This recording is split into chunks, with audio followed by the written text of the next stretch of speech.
So welcome to the Soho Cinema Club, and this week we're going to be talking about an actual double bill that came out in the early 70s. It's Blood on Satan's Claw, also known as Satan's Skin, double billed with The Beast in the Cellar, and both these films were made by the independent British film company TIGON, half tiger, half lion. They started off in the 60s as Compton films, and they produced a lot of and released a lot of very softcore sexploitation films, very soft because it was released in the UK, as well as starting Roman Polanski's career with Repulsion.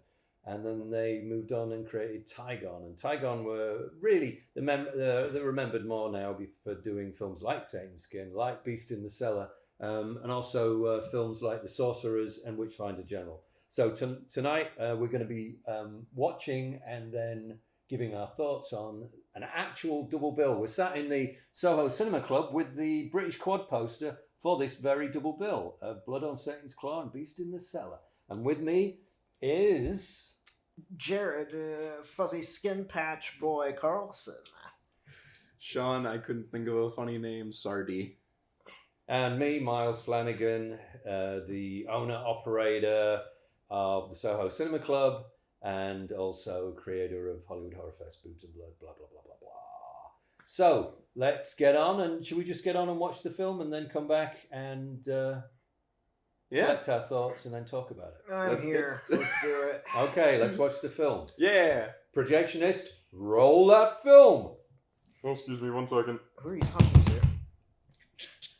All right, so having watched both of those films, we did watch Blood on Satan's Claw first because that's the way the poster's designed. Mm-hmm.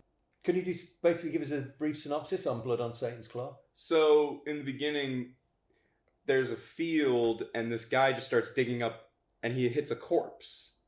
And it's not a human corpse, and he thinks, oh, that's bizarre.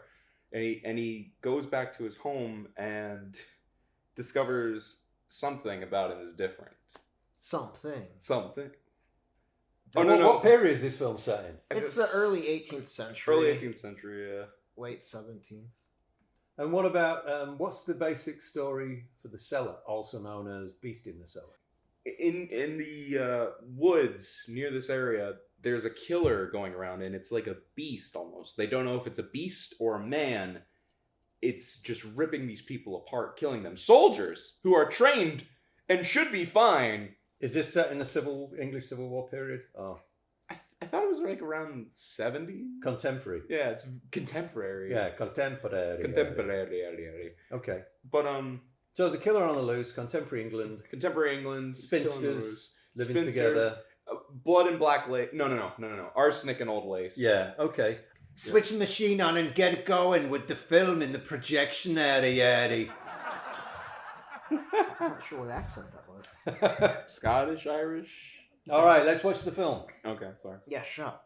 When the grave of the devil is disturbed by the plow, the satanic essence of evil wreaks violent and revolting revenge. Doctor, witchcraft is dead and discredited.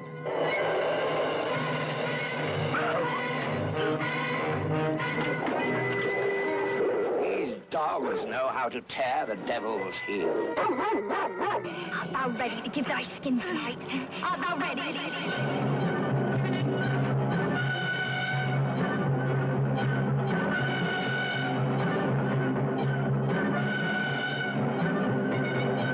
The Blood on Satan's Claw and The Beast in the Cellar, together in a chill-filled festival of horror. Both films rated R. Well, it was pretty good. I really enjoyed it. I've seen it a long time, having watched Blood on Satan's Claw, also known as Satan's Skin, from 1971, directed by the great director of...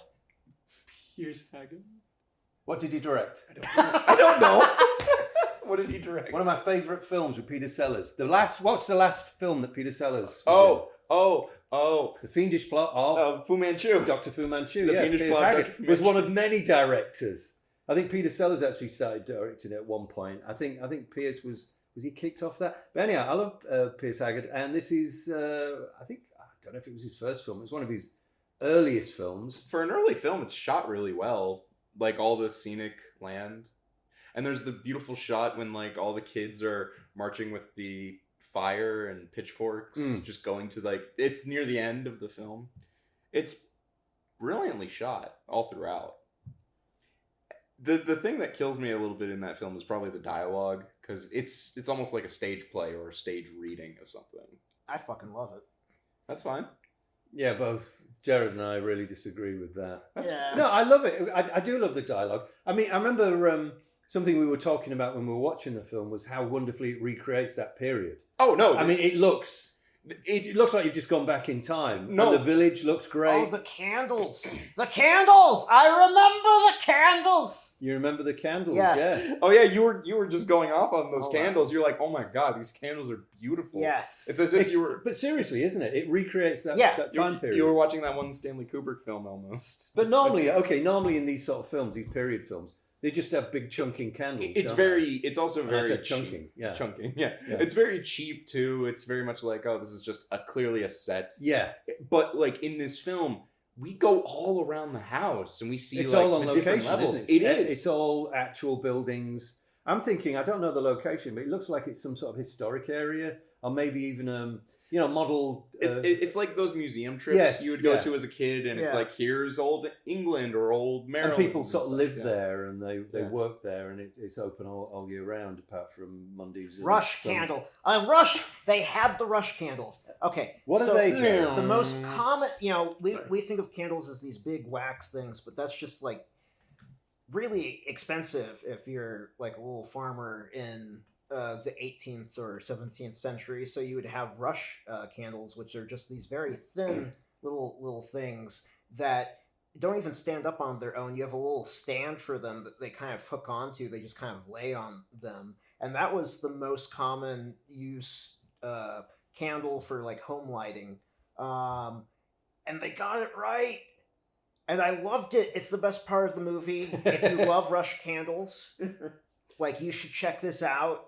Or if you like Rush, just check it out. Yeah, Rush as well. For me, the best part of the movie is I love Linda Hayden. She's amazing in this as Angel. She's so wicked, and She's just evil. yes, she's evil. Okay, so this was made in 1970, or released 71, I think. That's Yeah. right. So okay, what do you think there's an obvious hippie influence, isn't there? Because they're like this hippie group of young people, but then the young people are not presented as peace loving. They're presented as evil hippies. So what's that reflect? It's reflecting the whole Manson era and how the whole hippie movement became darkened by the Helter Skelter murder. It kind of lures you in too, like how some of the characters are lured in, like how they're killed. It's just like, oh, it's a game, it's fine, don't worry, it's fine, and then just murders them, and it's like, But in a very childlike way as well. Like the childlike just philosophy of, if I can call it that. It's the Village of the Damned. Yeah.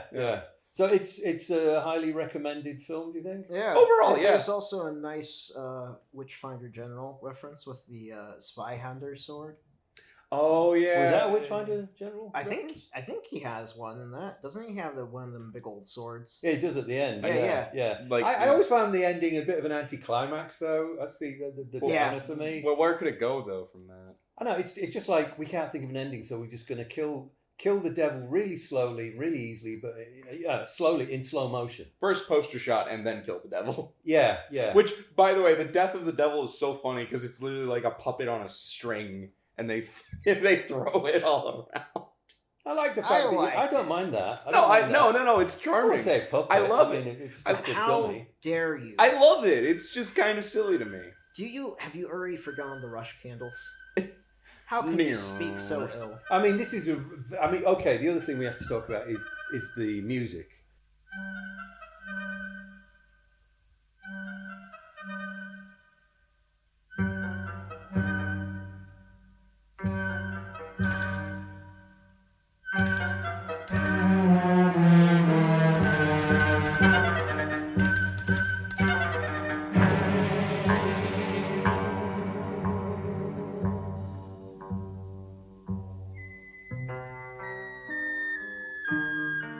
It's got such a haunting score, and the opening theme is just perfect. And that's one of the reasons I think it's so well remembered and well respected in the UK.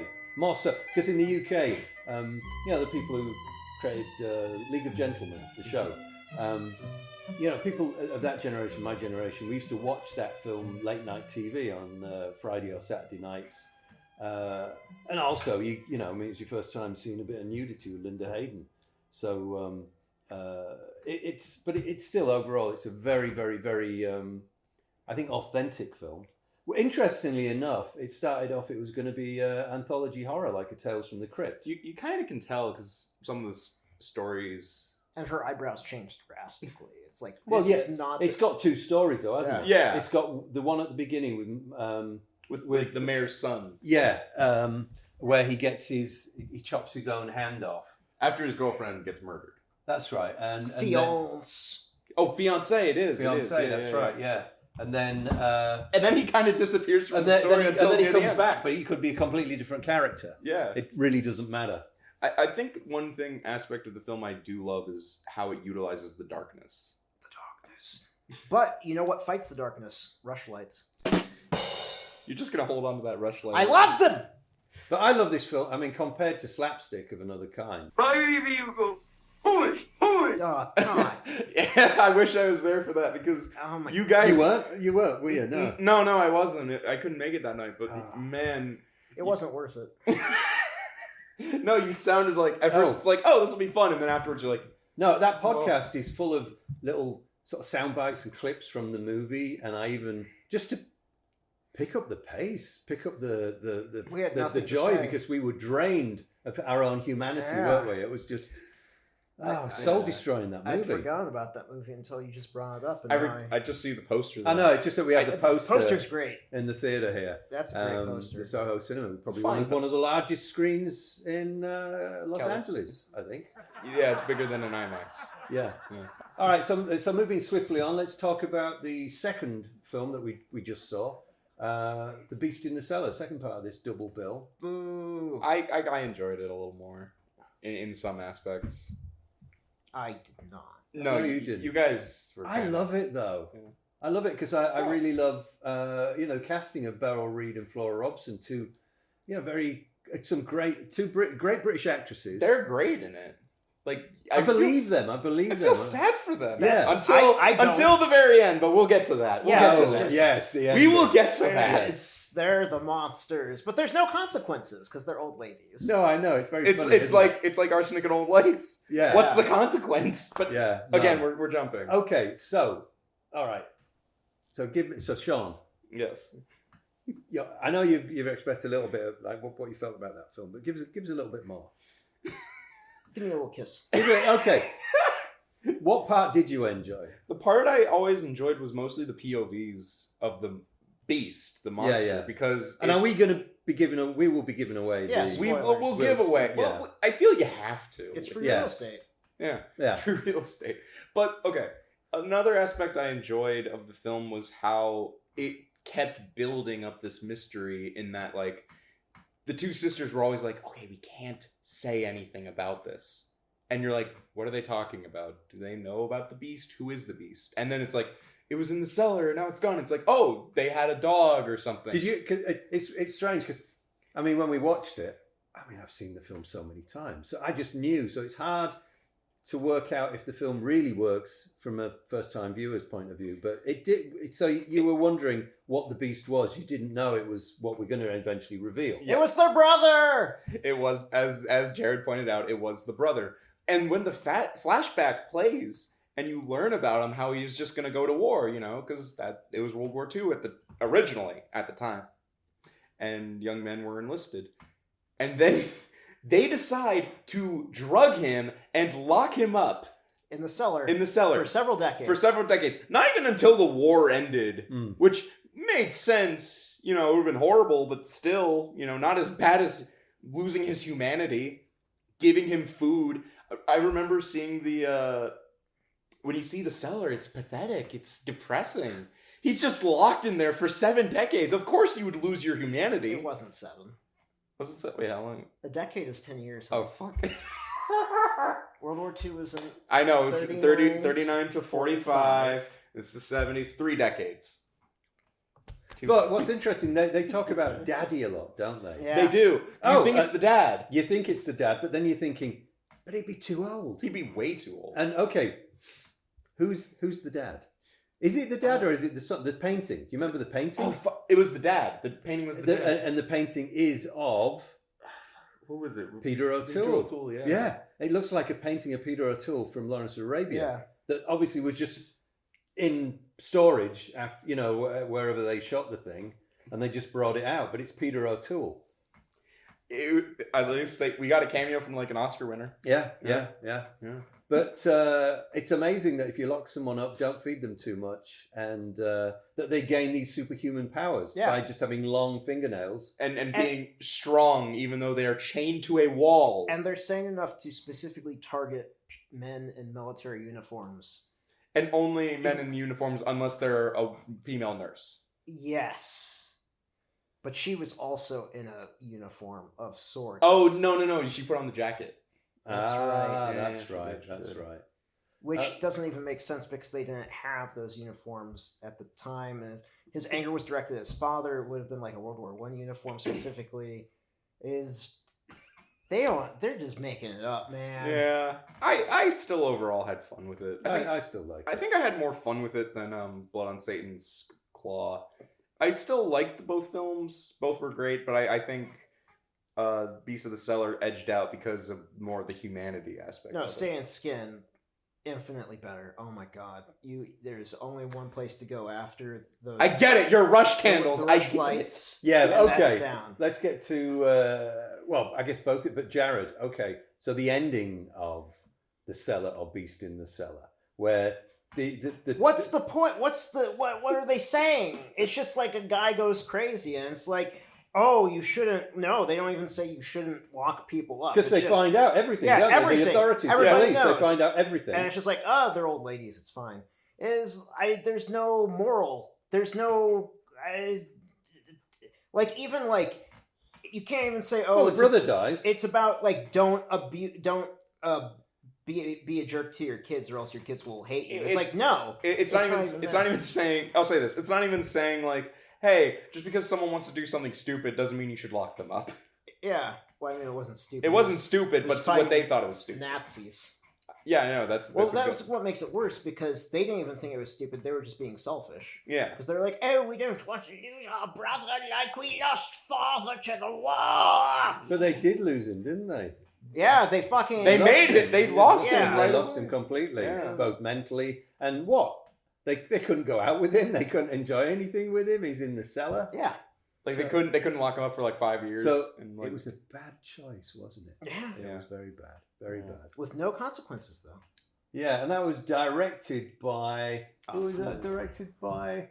James Kelly, who went on to... I don't think he did... He actually did the screenplay as well. I don't think he did that much. He did TV. TV work, Yeah, I think it was TV work after that. Both of these films made by TIGON, I mentioned earlier, and Tony Tenser was the head of TIGON Films, and they made quite a few classic British horrors, like The Sorcerers. Have you seen that one? No. With Boris Karloff, Ian Ogilvy. I should see that. It's basically where an old couple have this ability to live vicariously through younger people, so they can... I've forgotten how it is. It's not safe. I think it's through a machine. So you've got this old lady, and she's sort of like plugged in, and you've got this go-getting young guy in 60s London. He's going off, and he's shagging, and he's killing, and whatever, and they're living through his behaviour. They're experiencing it. I haven't seen it such a long time, so if I got that slightly wrong, sorry about that. But then, of course, they did Witchfinder General. Now everyone's seen Witchfinder General. Yeah, that's the one I think anyone who's big into horror or British horror, in America at least, has seen it. Yeah, and that's the one I think. It's like the first serious non-camp role in a long time that Vincent Price did. Yeah. Oh, it's deadly serious. I don't think it's his best. I think he's much better in Theatre of Blood and Mad Magician. Well, no, I mean I'm talking about that period. Oh, that period. Theatre of Blood and the Fibes films. I much prefer that kind of horror performance. But it's still a great film. Big hats, big torches, good fun. What about the candles? I don't remember if they have rush lights in that. I can't remember either. What is it with you and rush lights? People frequently don't have the correct set Lighting. deck. Okay. And so, and then Blood on Satan's Claw also starred Linda Hayden, who had a really interesting career. She started off in, I don't know if it was her first film, but it's certainly her most well-known films early in her career. Baby Love. Have you ever seen Baby Love? Where she plays, I think she's like 15 or 16-year-old. She goes into a family. I don't know, is she adopted or I can't remember, but basically sort of has sex with everyone, and it's As one does. Yeah, it's a pretty wild movie. And then she did films like this, Expose. That was a later film, but then she moved into doing a lot of comedy stuff, like my phone. Yeah. So she was in Confessions of a Window Cleaner, which I'm sure will be screening. Okay, another thing that I really liked about Blood and Satan's Claw, I've always, apart from the poster, is fantastic. Oh, the poster's amazing. It's amazing, yeah. I think the Beast in the Cellar, it's kind of goofy. It's really goofy. It's like a Muppet, isn't it? I'd rather if they just hid the face, just showed the claw, it would have been perfect. But you see that and you think the Cookie Monster turned. Yeah, it does. No. It's the Cookie Monster and Oscar the Grouch. Yeah, it's their abortion. A hideous love child they hid away in the cellar, who's been driven mad and now is terrorizing Sesame Street. Who thought that was good? That's the thing. I don't Who know. thought that was? And the final product, it doesn't match with it at all. That's the kind of thing. Yeah. And then you look at like the blood on Satan's claw, and the way he's holding her, it's like he's trying to protect her. And it's it's also kind of sad. I like the look of it in the film. I mean, if in the poster the face is quite dark, and in the film, if the film's if the print's correct, the face is usually kind of dark. You don't see it. Yeah. If it's too light, you see that on some stills. You can tell what it is because it actually looks like a bat. Yeah. Mm-hmm. You know those with the crumpled faces. Yeah. But it's got that look. So they've put a lot of effort into the. We should have actually looked up who was the art department on this. Yeah. I do want to say though, for special effects, Satan's skin, Blood on Satan's Claw, leagues above the Beast in the Cellar. Still good effects in Beast in the Cellar, but just the way how they would do gore simply, or when you see the body being dug up, it's just disgusting and creepy. What about the bit where there's the patch of Satan's skin? To me, that never really worked. It never worked. No, it's just a fuzzy little skin patch. I have those. They're not impressive. What'd you call it? It was a tribble. A tribble. That's a trouble with tribbles. Yeah. It's just a tribble. It kind of felt... That's probably the one aspect where it's kind of lame. So, as a double bill, the poster says, Blood and the Beast in a chill-filled festival of horror. Did it deliver that? Yeah. The first one did. I think they both sort of did. I liked the kills. I thought the kills were fun in Beast in the Cellar. Oh, they were. I thought they were more fun than the kills in Blood on Satan's Especially Claw. the first kill. No, the first kill when the guy's walking and then he just jumps and then the camera goes onto him. Yes. And he's like, ah! Do you know, it reminded me of the kills in, was it Jabberwocky? Have you ever seen Jabberwocky? No. Terry Gilliam. It's very much the sort of POV and the character just sort of sticking someone's face, as they're screaming. Yeah. It was kind of comical in a way. But you did see an eyeball hanging out. There was some pretty gruesome There was stuff. Decent effects, yeah. Yeah, I enjoyed it. So overall, I would say well worth watching. I think Blood on Satan's Claw is a classic. Beast in the Cellar, I just love it. I know it's not great. It's silly. Jared? Both. Both? Sand Skin, watch it. Love it. Look at those rush lights. Beast in the Cellar. Look at that big old sword just cutting through that demon. God, it's great. Beast in the Cellar. You can keep it in the cellar. I'd say if this were of the time period and I went to go to the theater to see both, I'd be fine. I'd be happy. Yeah.